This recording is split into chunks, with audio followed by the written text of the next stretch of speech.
Hello, and welcome to Conversations with a Wounded Healer. I'm your host, Sarah Buino, and I am a psychotherapist in Chicago.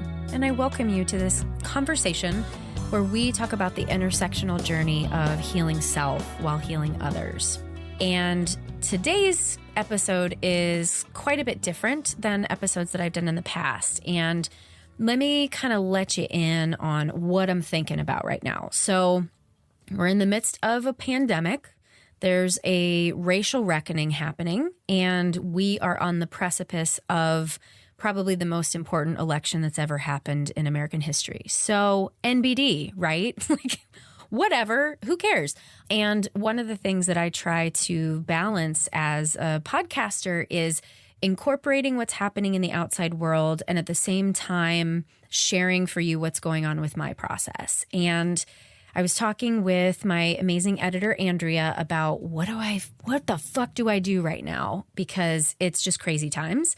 And if you listen to last week's episode, you'll hear Jennifer Contarino and I talking about Trump anxiety disorder and my hope that everyone goes out to vote so that we can save our democracy. And, you know, I kind of wrestled with, I wanted to share some personal things that have happened to me, but I also didn't want to distract from the national conversation. And what I essentially came to is that the healing that I've been experiencing throughout this time is part of the collective.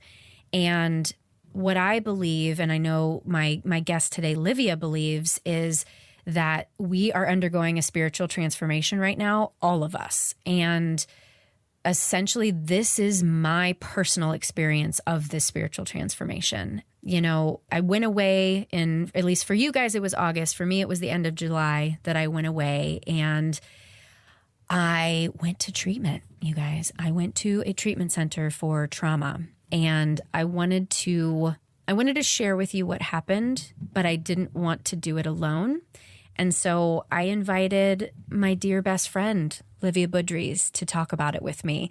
You've heard me mention her name before. We've never had her on the podcast, and, you know, she's had a bunch of stuff going on in her life, and so it just hasn't been the right time for her to be the typical guest.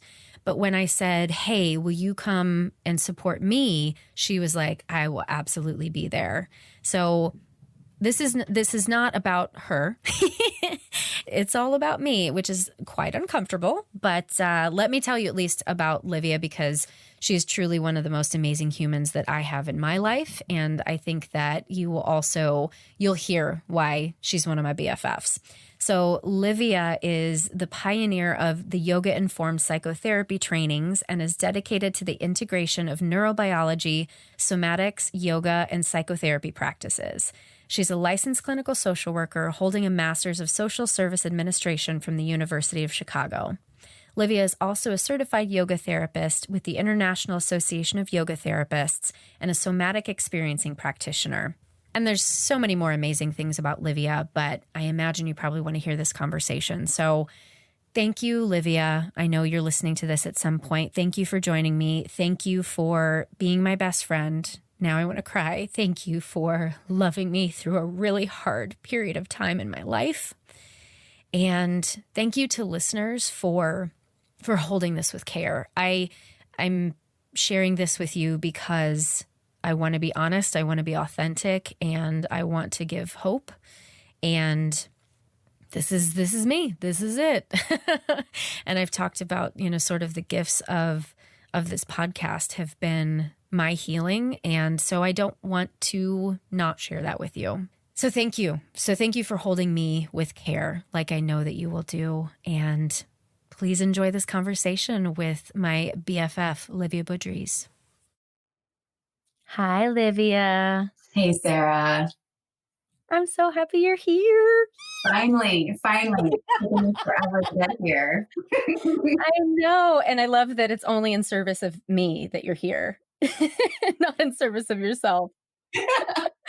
But that's my preference. Yeah, but just so listeners know, this is my best friend. This is my best friend, Livia Budrys. Nice to meet you, universe. Yeah, so, you know, I took a break in July and August, and the listeners knew I took a break, and I I promised them that at some point I would come back and talk about that. And I thought about what was the best way to share that information. And I really, really hate monologuing on the podcast so much. And obviously, like, you're my best friend. And so talking about this with you is really easy, but also some things that you said to me in the process of making the decisions that I made were so profound that I really wanted to have this conversation with you. Mm, yes, it's been a journey I feel like I've been on to your side with, and Mhm. such a honor to be on the journey with you. It's taught me a lot too. So I'm really glad to have this conversation on the other side of things. Oh, that's interesting. I'll be interested to know what it taught you too. Yeah, yeah, absolutely. Well, do you wanna say anything to listeners about who you are in the world? Yeah, I'm a clinical social worker, and I also a yoga therapist and a somatic experiencing practitioner, and I'd say also spiritual activist. Yeah. Yeah, and I mostly see work with individuals right now, but I do have a huge passion for systems change and group work. I really love orienting to the collective. Mhm, mhm. And you're a magical human. Oh. And a soul sister and all the things. Yeah, absolutely. Yeah.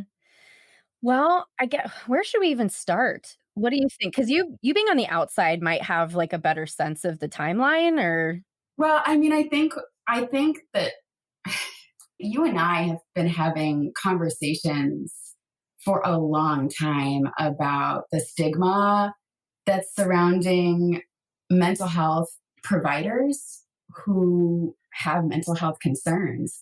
Mhm, The ways that you and I actually started to go like, oh wow, we really like each other. We really share a lot of the same beliefs mhm, about that sort of false barrier that's between, the idea that we are as providers somehow arrive to the space without anything inside us that needs to be continued to looked at, healed, or supported.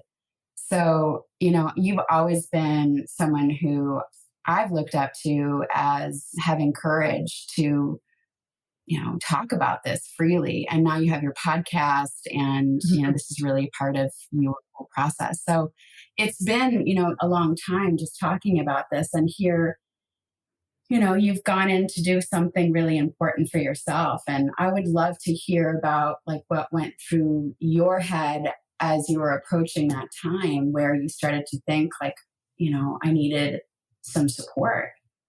I want Yeah. to know about that process. Yeah, well, and I guess to just tell listeners explicitly what happened, I went to a treatment program in Arizona, a trauma treatment program, and I spent 3 weeks doing really intensive therapy and resting and playing. So, I guess the journey up to that, I mean, yes, we've been having this conversation for a long time, and it's kind of funny to think about. This podcast is about 2.5 years old right now, and I've been like what I would consider in it, like in the mess this entire time.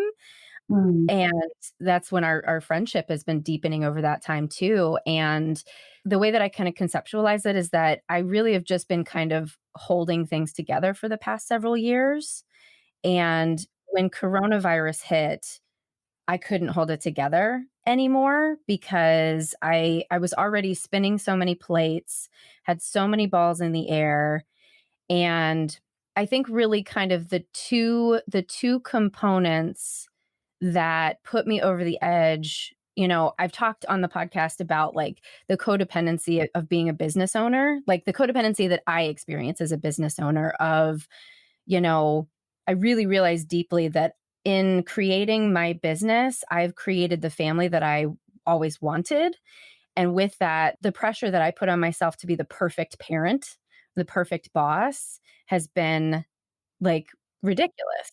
And up until the beginning of 2020, I was a single parent, doing it all by myself. And in 2020, I was lucky enough to find Rael, my executive director, who is a fucking blessing.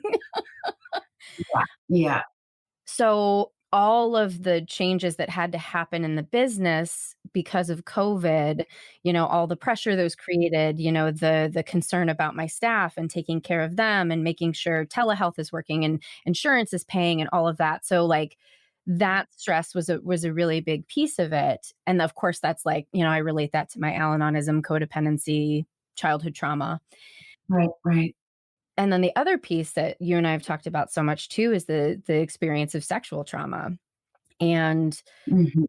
there's a whole episode where we're going to go into this more in detail. So sorry, listeners, you're going to have to wait for that one too for more of the specific details about that. But experiencing sexual trauma and then essentially recognizing sexual abuse in my childhood and the awareness, like the denial, the glasses being taken off and seeing it all really Yeah. for what it was, that just became too much.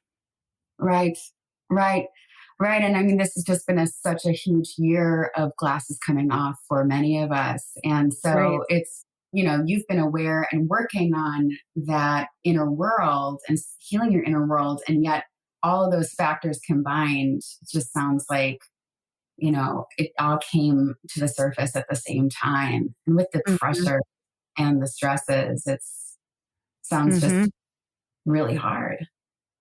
Yeah.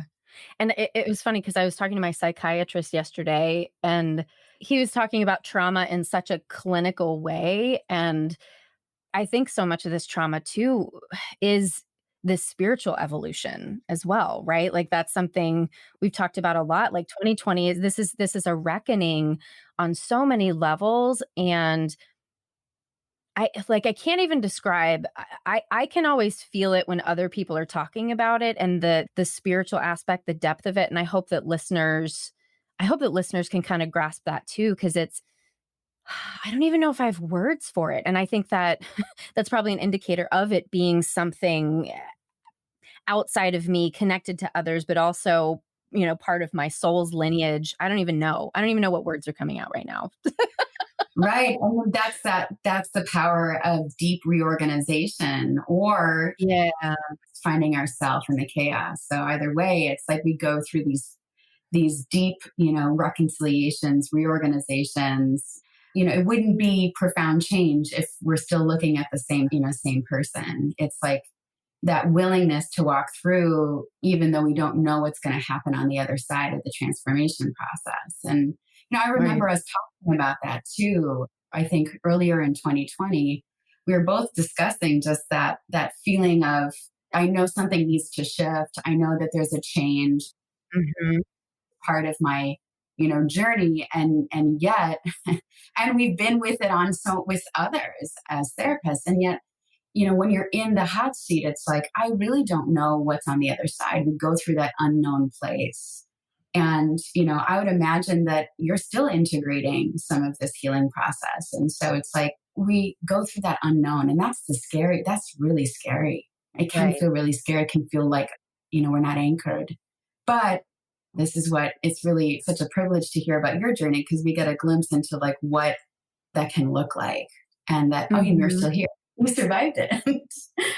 Right. And speaking of that too, like you talking about this, like what's on the other side, there's definitely there's a deep fear of annihilation isn't the right word, but there's something about like going beyond the ego because it's unanchored, right? It is that like expanding beyond into something that I don't know and then I don't exist anymore. Right. Or how I knew myself doesn't exist. Mhm. Right. And then who am I? And it's funny, in NARM, we talk a lot about like disidentification, essentially, like really shifting from this, like, this is who I am. I know myself. Yeah. And, I'm a business owner. I'm a therapist. I am this and I am that. But moving beyond that. And it's kind of a yes and, but in the moment, in the crisis, it feels like an either or. That's right. Yeah, gosh, that makes so much sense. I'm just thinking about the process of letting go of what we identify with, all those Hmm. roles and conceptions of self that are outside of ourselves, and they're important. We need to have something to help us organize our expression in the world. But when we identify them with them so strongly, make it really difficult for us to depart and become something new or even closer to who we're meant to be. Right. Right. And the other piece that's related to this that's interesting is the way that my psyche tells me that I'm in trouble and I need to create a massive shift in my life is to tell me that I want to kill myself. Or not that that's not true. It's never that I want to kill myself, it's that I don't want to be alive. Yeah. And that was the moment. I remember it was a Friday and I was sitting on the couch and Rich was gone. And I think we still had Phoebe, this lovely, wonderful creature who made my life a terror for a couple months. This rescue dog who was just not the right fit for us. And I just remember thinking, I want to die. And this is not me, and it's happened in my adult life before that spurred me to go on to on-site and to do some work there. But that's, for whatever reason, for me, that's the alarm bell that like I have to I have to do something really big right now. Mm, mm. Wow. This is really, I just have to say, this is really hitting me really profoundly. I never really thought about the movement toward I don't want to be here, or the movement toward wanting to die as also simultaneously a recognition of I'm not the person that Yes. I want to be, or I'm not, something's not, I'm not really showing up in my truest capacity or my best self or the self I want to be or believe I can be, and so on. So it's like there's a thought about this being as an awakening into the recognition that something does need to die, something does need to shift. Right. There's this Caribbean psychiatrist, Franz Fanon, who talks about as we move towards freedom, there's always madness, and that's sort of like Mm, open. He talks about it around colonization, but we can think about it as, what you just said is moving towards, a disidentification with the self that we were, which can feel crazy right. Right. and essential, right? An essential process sometimes. Right. It was an essential process for you. I think so. Right. Because I mean, the decision to go to treatment, I guess the other thing I want to share for listeners too is the profound impact that it had on me, that I've walked my clients through this decision. And now I'm going to cry because that's the piece that I don't know. There's something really sacred about that, about like walking the same path that I've walked a lot of other people on, and being the receiver of all of that care and support. It was a lot of money. And I remember the conversation I had with you about like, well, what if I don't, I have to make the right decision, because what if I don't get what I need? And do you remember what you said? No, what did I say? I will never forget it. You said you won't get what you need. You will give yourself what you need wherever you go. Oh, yeah, And yeah. truly, like, that's what gave me the courage to just go ahead and like make a decision, because I was going between two different places, and that was one of the things that it was like, it doesn't matter where I go, because I'm going to be there and I have what I need to heal. I just need the space and That's right. and the opportunity to do it. Yeah, exactly. Wow, wow. Wow, that's really profound. So that just oriented you back to yourself. Sounds like, Right. right? Right. Yeah, Which is one of the things that felt really, when I relate coronavirus to my own developmental trauma, as a child, I had this feeling that I have to take care of everything myself because nobody is seeing the truth. right. And that's exactly what's happening in our country right now. And so, the way that the government has reacted, that just like really brought everything like so crystal clear right in front of me. And I didn't have the capacity to give it to myself. I could not step into, from a NARM perspective, we call it adult consciousness. I just could not step into adult consciousness and trust that I had that. So you reflecting that back to me. And there's something about like, because I struggle to take in love and true support, but there's something about you And part of it is our friendship, but I think it's a lot deeper than that. And I also think part of it is knowing the struggles that you've been through and that you continue to go through as well, that like you're in it just the same as I am, you Absolutely. know? Yeah. Yeah. So, knowing that I think what I'm hearing you say is that knowing that I've been through it and I'm going through things and that I Mhm. don't see myself or present myself as like free from or healed from or devoid of these, life challenges, that there's something in that resonance that lets you feel like you can hear what I'm saying or take it in or trust it. Yeah. And I don't know, it's because when you say it like that, that sounds a lot like the therapeutic relationship, but there's something about us like truly walking side by side, Oh, right, you know, right, that I'm just right. it's just so interesting the friendships that I have now and the depth that is cultivated while I'm on this journey of being a therapist and seeking spiritual growth and all of that stuff, that my relationships have been transformed. Yeah. Yeah. How do you see that? What's the transformation you see happening? I mean, I feel kind of like I said earlier, there's so much beyond the words. And I don't know if I I hope listeners are gonna get it, and I have a feeling y'all will, because if you've been sticking with me this long, like, you're around for some sort of reason, but it's just a level of depth. I don't know. I don't know. Eh. So, what was the moment like when, it sounds like you've come into understanding that you need more support. What were the barriers or the struggle to get to Mm. that place? I mean, was there something that you were able to identify looking back that like, wow, this is really hard or this is in my way to just like move forward with, you touched a little bit on that, but I'm curious what are the Yeah.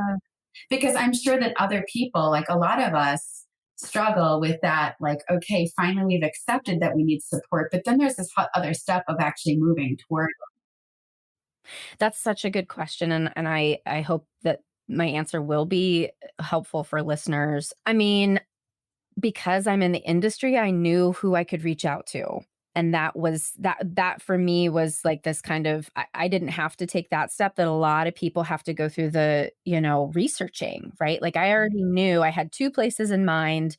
I knew like one for sure that I really wanted. And so I reached out to, we call them outreach marketing reps, listeners, essentially for different treatment centers. And so I reached out to a couple of those people and I said, I need help.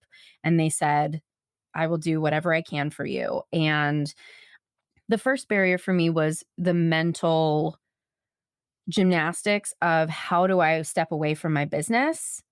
Part of that being, concrete and like literally, who's going to do XYZ when I'm gone. But the other part of it, I think, really was mostly energetically, and Yeah. how can I unfurl my clasped fist? I mean, that sounds like the first step in like a huge part of the healing process actually started, or maybe, really got going there. I mean, I'm just thinking about just like how connected you are to your work and how that was part of the journey there. Yeah. You said energetically assess that and find your way through it. That sounds like a big step. I mean, that part just kind of felt like diving off a cliff, Wow. truthfully. Yeah, And yeah. I'm kind of going nonlinear, like off the timeline right now, but just thinking about all of the all of the ways that I prepared my leaving probably more than any other person prepares taking a vacation. Like I literally dotted every I and crossed every T, and like God bless Rael was just like kind of watching me do all these things and like, you don't really need to do this, but okay. And I even worked like right up until I had to leave, right? Like I had a presentation the morning that I was going to be getting on a plane, like, and now that I think about that, how fucking insane that was, that I thought I really had to do that. And There were a couple presentations that I canceled. There were things that I asked if I could postpone. I had to ask if I could step away from teaching this fall semester. And that was huge because that's something that's really important to me is fostering the growth of new clinicians. But because of COVID, there were extra preparations that had to happen that because I was gone, there was literally no way I would have been able to do it. And so the fear of the blow to the ego with that was also difficult, but every single person that I reached out to and Right. said, "Hey, this is what's going on," every single person said, "I am so glad you're taking care of yourself." And I really truly didn't feel any judgment. Right. Right. So those are like, that's a really powerful image, this image of jumping off the cliff. And I think a lot of us that have been in a healing process, can relate to that experience, that there's that critical moment of like, am I going to do this? Is this possible? And all the things that, hold us back. And so it can feel like the opposite momentum is in the direction of, flying off a cliff. And that free fall, that, what is that? Like an act of trust and faith. Yeah, absolutely. Yeah, It's on the backdrop though of like your people telling you, like, we got you. You can do this. This is right for you. right. If that's the thing, it's like there's that leap, but then it sounds like what happened was this surround of like, and you're being really like, you're loved and held. And at the time, that was painful. Uh, It was painful to receive that, and the tears right now, I guess, are about I'm, like, touching into how painful it was for me to feel like I can't be Superwoman. Like, that's one of the identities, the ways that I've shown up in the world, like, people say to me all the time, "I don't know how you do what you do," and I'm like, "I don't know either, yeah. because it's killing me. It was killing me." Um, and to let go of that was really hard. And it's funny, like, I've been in Al-Anon for 4 years and been working on that, but they're at just a deeper level of how, like, embedded in the foundation of myself that was. Yeah. I can relate to that around Mhm. limitation and meeting my limitation. Mhm. I think that I still work through this belief that I have no limits, or maybe it's partially cultural. I feel Yeah. like I can do whatever I if I just work hard enough, if I just do all the right things. And so to come into my limitation has been excruciating and painful, and unexpectedly on the other side of it for me has felt freeing. But it wasn't before I felt that sort of that depths of pain related to that identification with my limitlessness. Right. Right. It was not true limitlessness that I right. Right. Because this is also related to, like, the other barrier I'm thinking about is listeners, if you've listened to the episode with my husband, you know him and I talk about him all the time here, but there was a part of me that felt like I was letting him down by leaving, but it's so funny because I was failing as a human. Like, I was checking all the boxes that I needed to check in order to, like, do my work and keep the business running, but I wasn't doing anything at home. Like, he's been doing the heavy lifting at home for several years now because I just haven't had the capacity to show up really in life. And it's just so interesting to think about that now. Like, I was afraid of letting him down, but now I'm able to do the dishes and take the dog for a walk, and it's no big deal. And so it did turn out better for him. But I think too there was a part I was afraid he was gonna judge me. Right. Right. Wow. Yeah. Which is about our own judgment. Of course. Of Yeah. course. Yeah. Yeah. I know. I love our loved ones. They take our projections all the time. I know, I know. Sweet husband. Yeah. Mhm.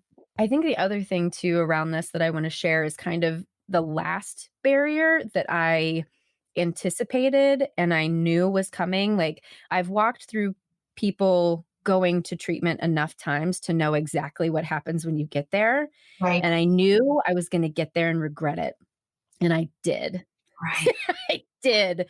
The first few hours and that next day were awful. Mm. And, not to any fault of the treatment center. It's just kind of the process of the way people are admitted. And yeah, I felt like a prisoner. I felt like, all of my autonomy was stripped away. And I knew, like, I had this vision of myself like crying alone in my bed that night, and that's exactly what happened. And Mm.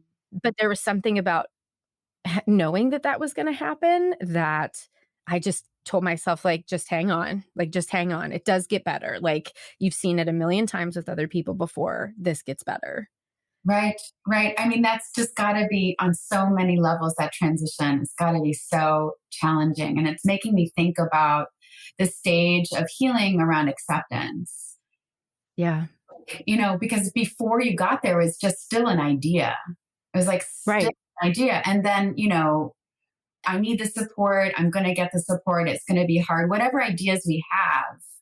And then you get there and you're actually there. And so I'm guessing, you get confronted with like the reality. Yep. There's like the choice: I either move into acceptance or I don't. Right. Right. And having watched so many people go through that before, like, it's funny. The whole time I was there, I was obviously, there to receive and do my own work and get support. But of course, I'm like looking around like a clinician too, and just kind of, watching the different stereotypical ways that we humans show up when we're in pain and we're asking for help and things aren't going the way that we want them to go. What happened after that? I mean, when did it start to sink in? And what was your transition like after admission? Hmm. And also, like, when did you begin to be able to, like, I want to know about like going from not able to get the support and love to like, oh my gosh, you're like being surrounded by a whole team that's like dedicated to your well-being. I mean, I'm curious also if you can talk to that. I think that that's got to be really like interesting. Well, I think, and this feels very unique to me being a therapist and potentially unique to the way that the treatment center treated me. I don't know, but the first night I felt like I was being treated just like a number, just like anybody. And not, this is kind of like an ego thing, like, well, do you know who I am? But it's like, do you know that I know what you know?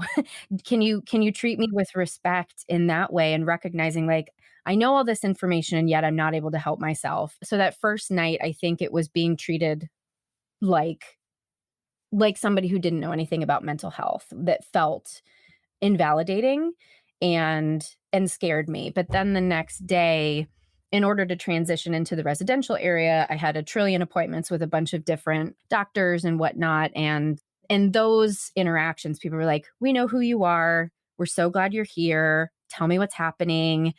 Let me get you over to the other side as soon as possible, because we know that this this isn't going to be helpful for you on this side. And so that, like, it's being seen. It's being seen and it was being affirmed of, like, yes, you're seeing things clearly. Like, you do know what's going on. Let's get you the support that you need. That was the shift. And then when I went over to the patients are like, the other side. When I went over to the other side, it's just literally much more comfortable too. So having a giant queen bed Yeah. with amazing linens, and for, the first couple days I had my own room. So being able to be quiet, be in stillness, be able to like meditate without, beeping medical equipment and, people doing whatever they're doing right outside your room with no door. Mm. So literally just being able to have a little bit of peace and quiet. And then the day after that was when I started to meet the therapy team that I'd be working with for the next 3 weeks. And that too, like, when I got to meet each therapist, and each therapist then would affirm, like, we know who you are, we see you, you're doing the right thing. And I also got a lot of affirmation for the fact that this is a deep spiritual journey for me, and not just, oh, Sarah has depression, right? That wasn't what it was. It was like, there's a deep core soul trauma that we're working through and we're moving through and being met in that way too. If I hadn't had that spiritual aspect to it, I don't know that it would have felt as effective for me. Yeah. Well, I'm guessing that some of what you brought, again, back to that idea of like, what did you bring into the supportive space? Right. Your soul's asking for that Mhm. experience and that process to be a deeply spiritual one. And it sounds like you were treated as an individual and seen as an individual and your unique self and like your, orientation towards healing was respected and also met. Right, right. And that doesn't happen everywhere, right? I don't wanna tell people like, "Oh, yes, go ask for help and you're gonna get exactly you're gonna get everything you need," because not all treatment centers are created equal, not all therapists are created equal, and I just happen to not I just okay, I'm gonna take agency here that I have cultivated a network of people that I trust, and so I knew that I could trust certain people based on conversations and experiences that I'd had prior to this. Mhm. Right. Right. What's coming up for you right now? I feel like I want to ask about, or I want to talk to why people go through the initial, Yeah. because it just sort of, Yeah. it's rattling. And so I'm going to ask about that. Yeah. Yeah.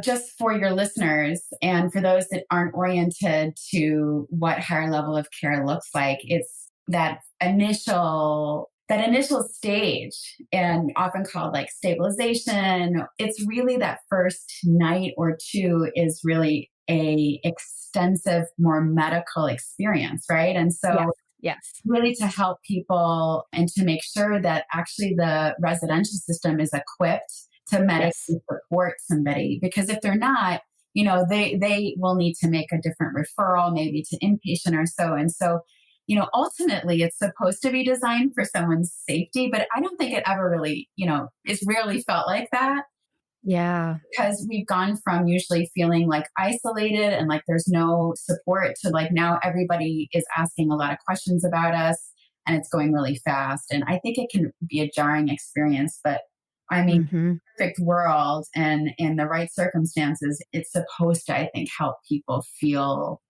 like they're going to get the best care they need and Yeah. offered, medications or other support are going to give them the internal stability so that they can actually move into the work that they need to do. Right. Right. I mean, that's essentially what I think about when I think about the first phase. Yeah. And I mean, and for me in particular, one of the reasons I cited wanting to go was having suicidal ideation. And so they have to assess and make sure, am I going to be safe on the other side? Because there is more autonomy and you have more space and whatnot, and you have more access to things. So yeah, it absolutely makes sense. And it's, maybe that's the business you and I should start is consulting with all these treatment centers about how they can actually make that process like supportive and loving rather than jarring and destabilizing. Yeah. Yeah, absolutely. I mean, I Mhm. had some experience with that in, working in higher level of care and giving some Mhm. recommendations. And you've seen it in many Mhm. different ways now. So yeah, I think the whole treatment center, industry is starting to understand and get smart around, hopefully, the depths of how traumatized individuals can present and what kind Mhm. of support those with trauma need to Right. feel safety and grounding. So, but Mhm. it sounds like eventually that you started to feel that and experience that and you're able to, I think you named like feeling at some point feeling like you could ask for what you needed. Yeah. And if I remember correctly, this, and I've heard this before too, is this like this dilemma between like, can people just give me what I need? And or like, do I ask for what I need? Is that like a typical dilemma, you think, for people that are in a residential setting to, navigate like, what's it like around that dilemma? Yeah. I mean, it's interesting because I feel I have learned over the years that my ability to ask for what I need might be more enhanced than the general person. So I want to name that, if you're someone who struggles to ask for what you need, period, like I don't know that this would look similar for you, but for me, my process was where do I need to stop being take my therapist hat off and trust the process and go with the flow, and when do I need to say this is not right. And I don't really want to get into the specifics of it because I really truly don't have any major complaints about the treatment center, and don't want to get into some of those, but I definitely had instances where, and what I did was talk to the therapist that I really trust and said, this is what's going on for me. This is the dilemma that I'm having here. Can we talk about this? And that was always met with compassion and curiosity and kindness. And I felt like I could always explore those things with the clinicians rather than having to make those decisions myself. Mm, hmm. Yeah. Well, let's talk about breakthrough moments. Yeah. Do you want to talk about those and let us know what those were like? Yeah, yeah. So the really big one, it's funny because I was slated to leave on a Friday and it didn't happen until the Wednesday before I left. So it was it was like, my spirit and soul knew timing was right, and like I had to be there just long enough to settle in order to kind of really crack completely. But I actually interviewed the guy who developed this therapy called revisioning. So you're going to hear all about it at some point in a couple episodes. But the whole 3 weeks had been doing this type of therapy where essentially you're kind of going back and you're tracking your childhood trauma from the beginning. And we got to age 13, and what I told myself I needed at that age was autonomy and respect.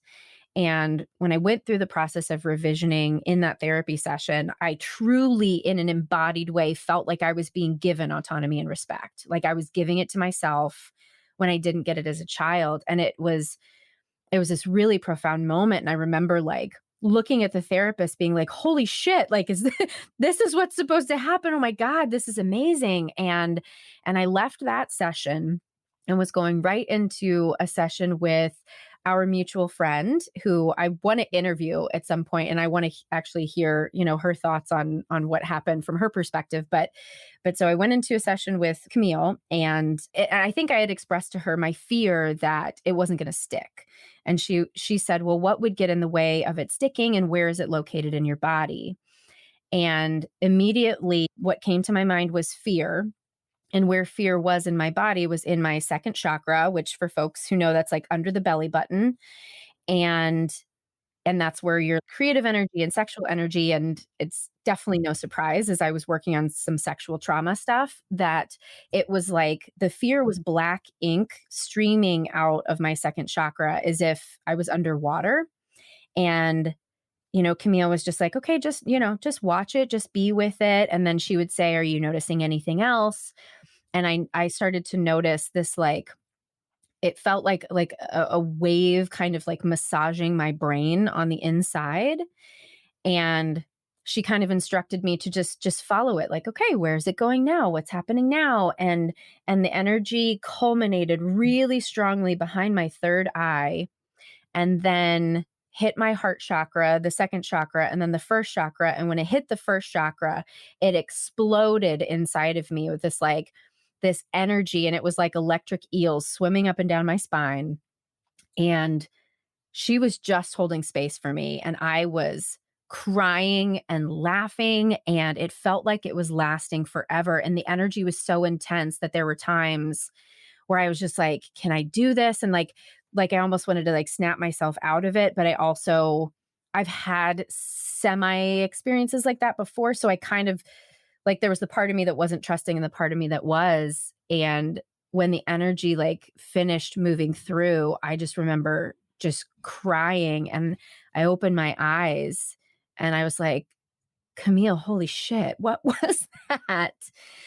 And I was so grateful for her at not stopping that, because I think a therapist who might not be as spiritually driven, or somebody who isn't quite as familiar with body-based therapy, might have thought that I was dysregulated or that there was something wrong in that moment, but it was that it was a Kundalini awakening. Like I've researched it now, and I know that that's what it was. And after that happened, I told Camille, I was like, I just want to be outside. I felt high as fuck. It felt like I smoked a ton of weed, but not too much that you're like crawling out of your skin. It was just everything was beautiful. Everything was beautiful. And she had a window, and I was just looking out the window, like wanting to be there. And she's like, go get your tarot cards and your crystals and go out to the track. They had this big track that you could walk around. And so I went out there. There was this big tree that I sat under, and I created a little grid with my crystals, and a hawk came and landed in the tree. I was just looking at everything.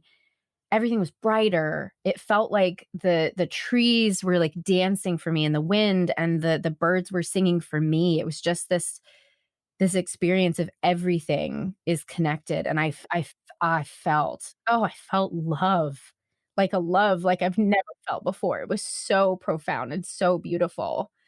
And it lasted for 8 hours, like the rest of the day. I remember the person who ended up being like one of my BFFs from treatment ended up like walking the track at that time. And I was trying, like, I couldn't really even talk. So I didn't really have all the words for it. And I was going into like a luncheon thing where they were giving us pizza and Diet Coke. And I was so excited for the Diet Coke, but I was like, how am I going to eat pizza? Like, that was just like the kind of like reaction that I had. But it was, it was yeah, unbelievable and amazing.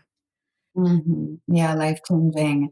I remember we were on the phone right after your walk in the woods, and the tone in your voice was different. I remember you talking about what it was like to feel this love and connection.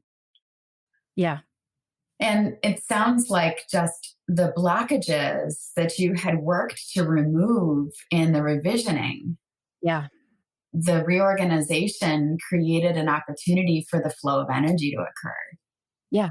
And you got to experience that. I mean, it is a really, sometimes people don't ever experience this, and Right. it's relatively rare, but it's powerful. Right. Right.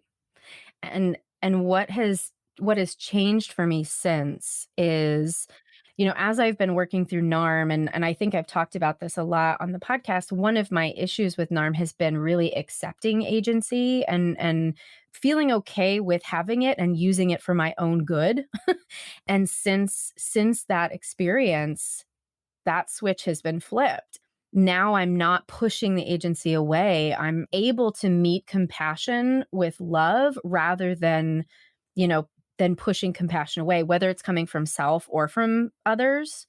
And I mean, I was in session with my therapist yesterday, just remarking just how differently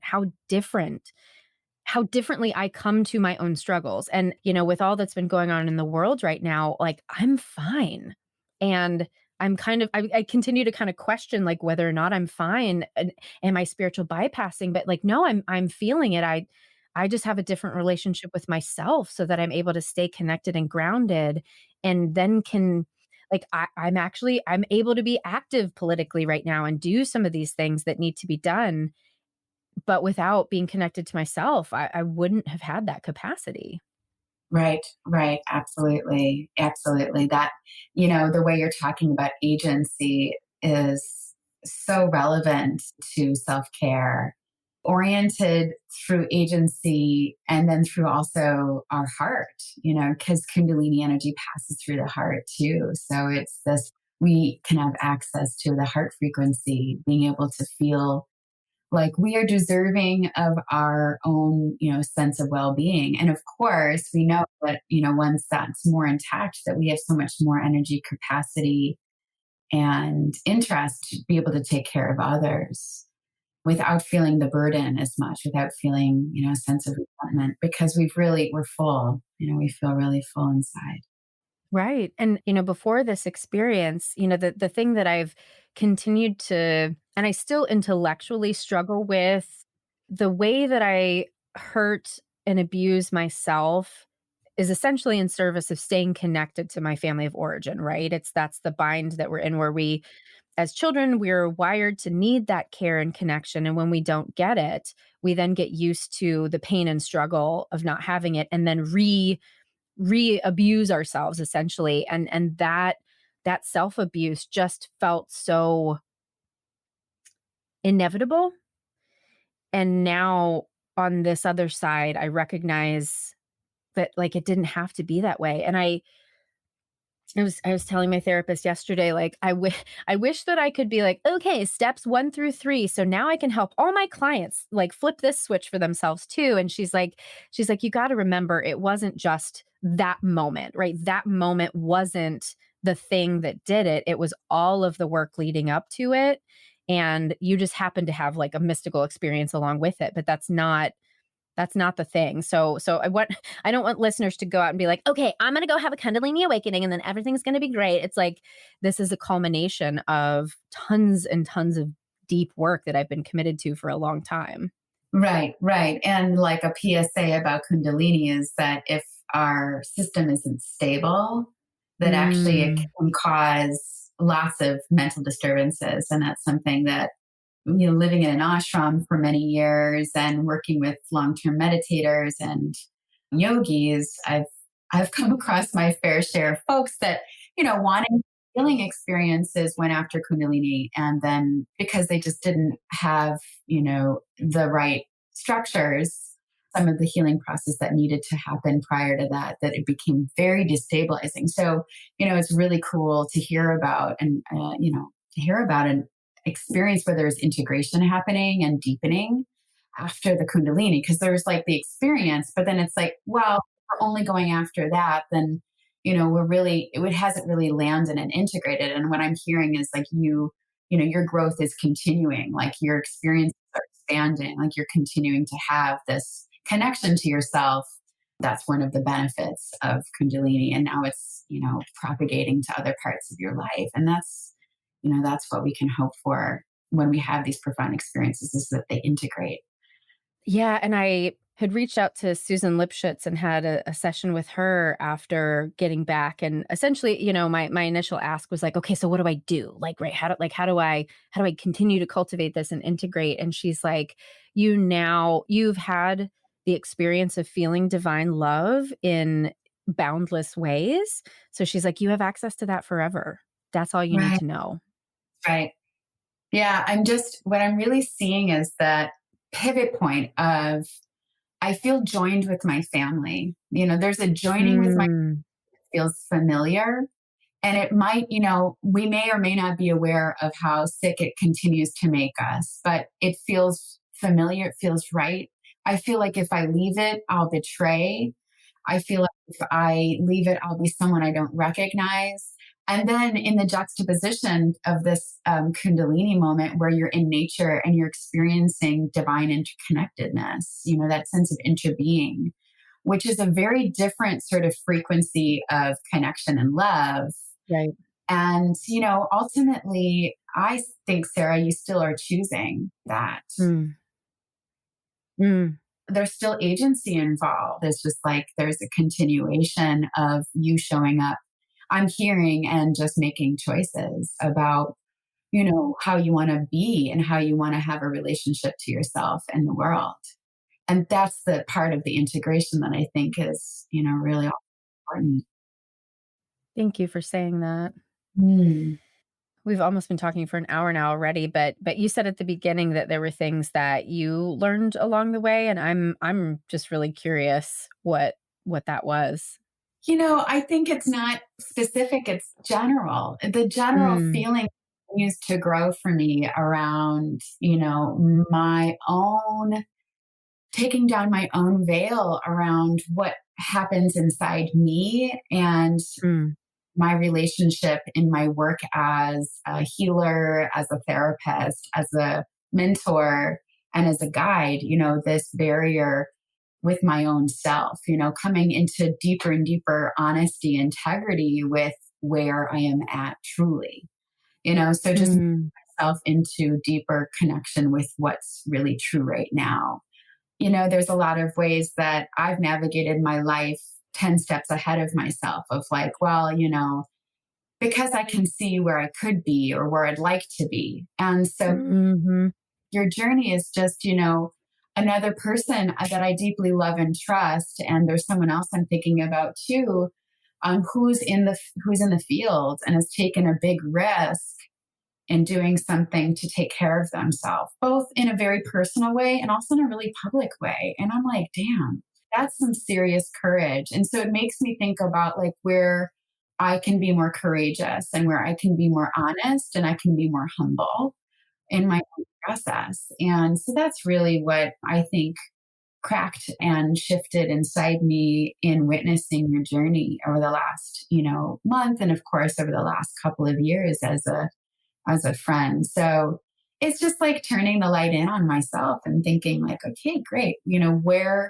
Where is this touching, and let it and allow it to touch me and transform, parts that are like hidden in a closet. Like, yeah, there's some things that maybe I do need to say, maybe not even to others, but maybe to myself. Mm. So I think that's really what I take in. And so, what's really touched me from your experience deeply this last few months is reflecting back my own relationship to my own self care. Mm. And it's got me really digging in deep about ways that I still don't let myself have exactly what I need. And ways that I, in small ways, still sabotage myself.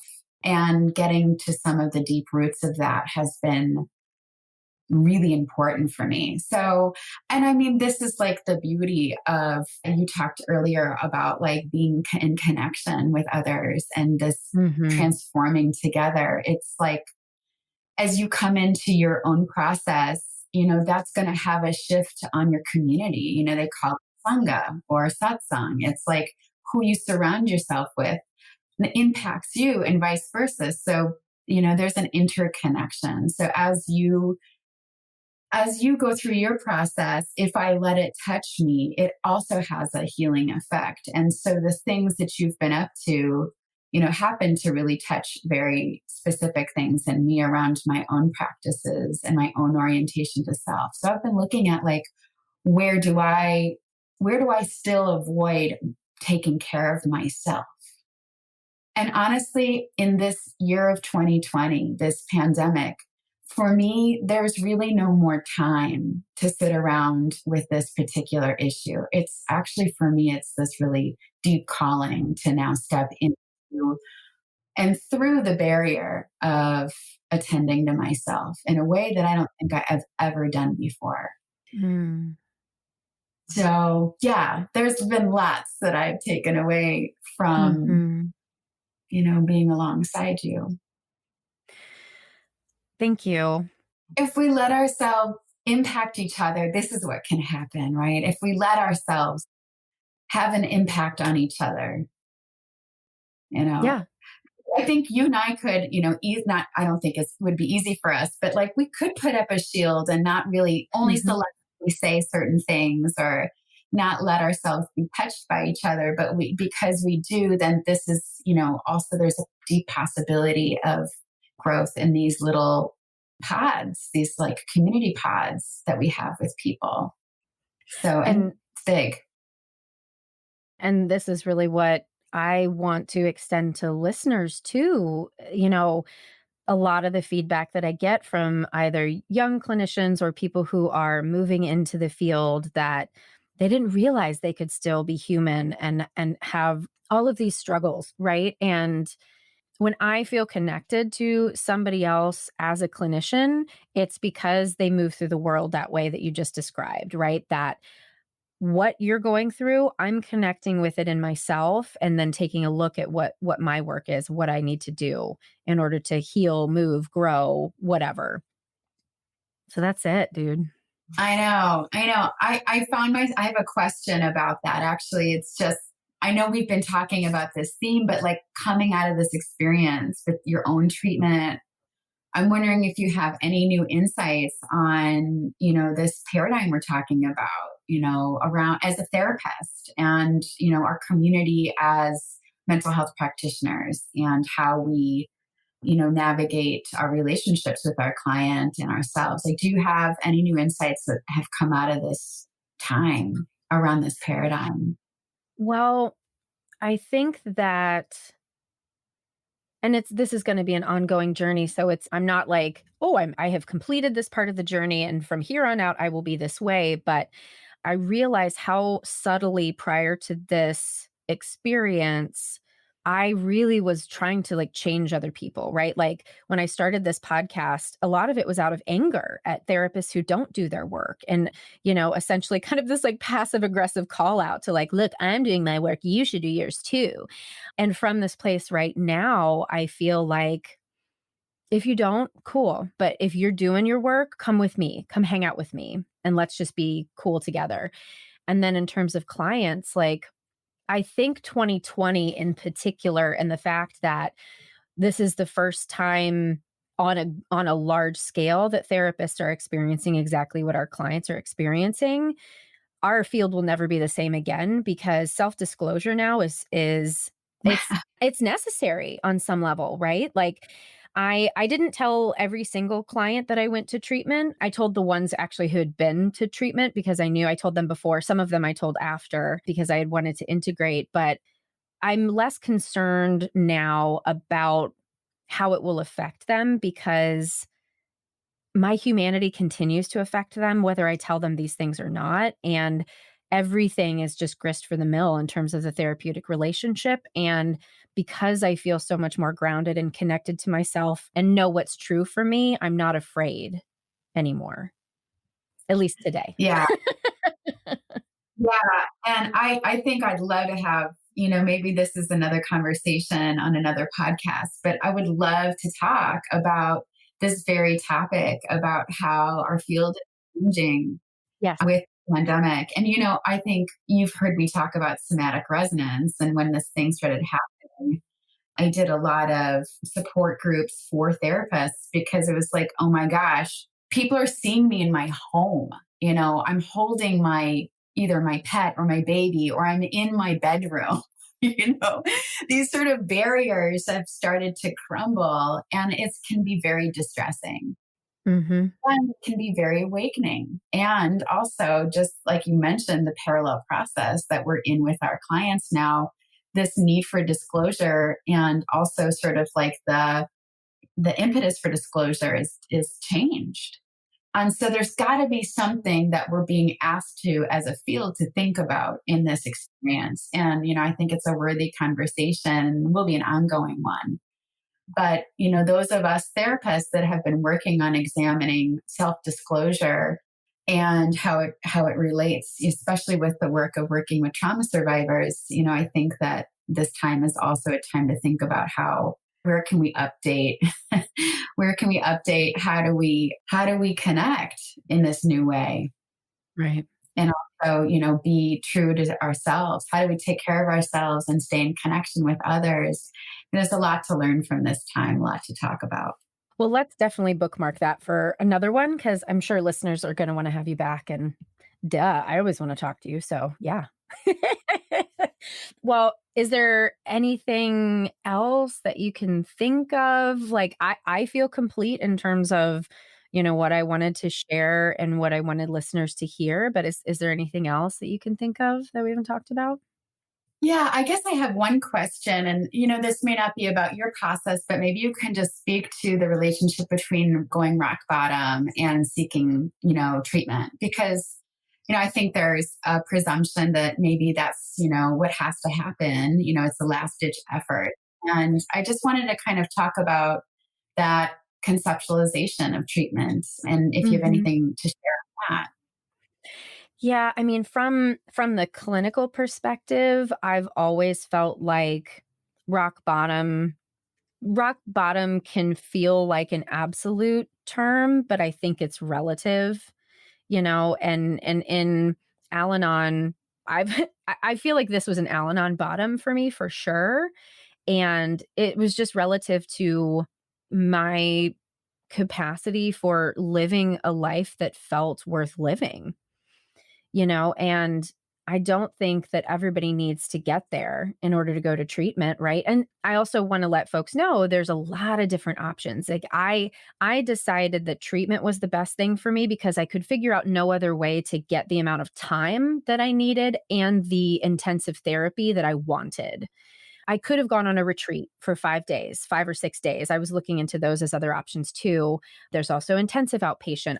I needed to get out of my home. So IOP was not something I wanted to get away, get out of my home. So there's so many different options, and it's whenever you're fed up, right? Like in 12 step, we talk about sick and tired of being sick and tired. That for me was suicidal ideation. For somebody else, it could just be like, I'm not happy. I want to be happy. Like whatever. It is whatever you make of it. And that idea of rock bottom doesn't mean that you have to lose everything in order to make that choice. That's a really good question. Well, I just appreciate you sharing, as usual, bringing all your honesty and your heart into this conversation. Duh. No, I'm so glad that you were willing to do this with me and that I didn't have to be by myself, And I guess that's the other thing that I've really, really appreciated now in a heartful way is that I'm never alone. I'm never alone. And I've done a lot of amazing work to get this great support system. And I'm just so grateful. And I love you more than I can even say. I can't. I just can't. I just love you so much. And I appreciate you. I received that. It's being felt. I love you too. So that was a lot. That was a lot of my personal information. And again, I'll just say to listeners, thank you for holding it with care. And thank you to Livia for being there for me through all of it. And thank you to the Creative Imposter Studios and Andrea Klunder for editing, to Liam O'Donnell for the album art, and to Ben Mueller for our theme music. To find out more about Livia, you can go to www.headhearttherapy.com/podcast. Thanks. Until next time.